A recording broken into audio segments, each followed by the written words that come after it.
Salam hörmətli izləyicilər, hörmətli müəllimlər. MİQ və sertifikasiya imtahanına hazırlaşan riyaziyyat müəllimlər üçün maraqlı bir sualın, möhtəşəm bir sualın izahını sizlərə təqdim edəcəm. İzaha keçməmişdən əvvəl MİQ sertifikasiya yanvar qrupumuza qeydiyyat davam edir. Dərslər həftədə 6 dəfə keçirilir.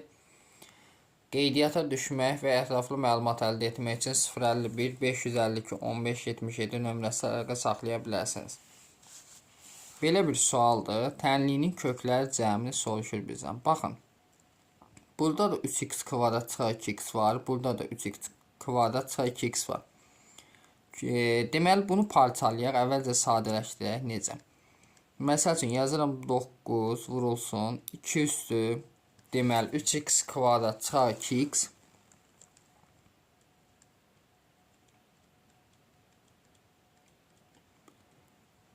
Çıxılsın 2 bərabər. Bunu yazıram 4 üstü 3x kvadrat çıxaq 2x vurulsun 4 şəklində. Çünki burada sayıl 1 var da. 4 də 2'nin kvadratıdır və biz 2 üstü 3x kvadrat çıxaq 2x-ə bir dənə a əvəzləməsi desək, onda burada nə olacaq? A kvadrat. Yəni olur 9 vuraq a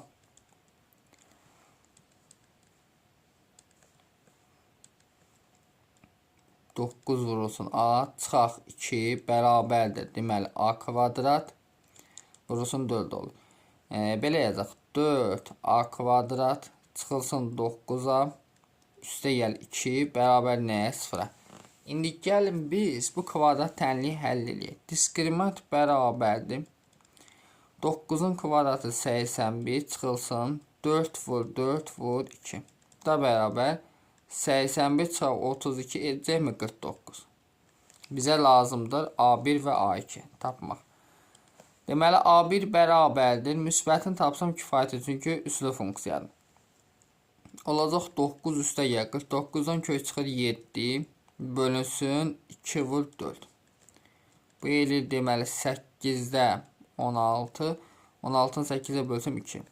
Sonra A2'ni tapaq. A2 bərabərdir.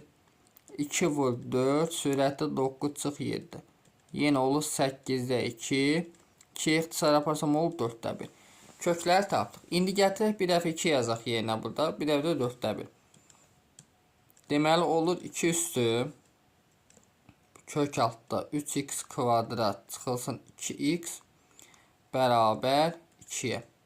İndi qüvvətləri bərabər götürürəm. Buradan deməli bunun qüvvəti 1'dir, düzdür. Kök altda 3x kvadrat çıxaq 2x bərabər 1. Və kvadrata yüksəlsəm 3x kvadrat çıxaq 2x bərabər 1 çıxaq 1 bərabər 0 yazıram. Bunun kökləri cəm neçədir? x1 üstə gəl x2 bərabərdir 3'də 2'yə. Bunu saxlayaq. İndi bir dəfə də 4'də 1'i yazsam yerinə görə ödəyirmi? 4'də 1'i belə yaza bilərəm. Deməli 2 üstü 3x kvadrat çıxaq 2x 4'də 1'i də yaza bilərəm. 2 üstü mənfi 2. Kök altı ifadə mənfiyə bərabər olur. Bu boş çoxluqdur. Köklər cəmini sil bizdən olacaq 3'də 2.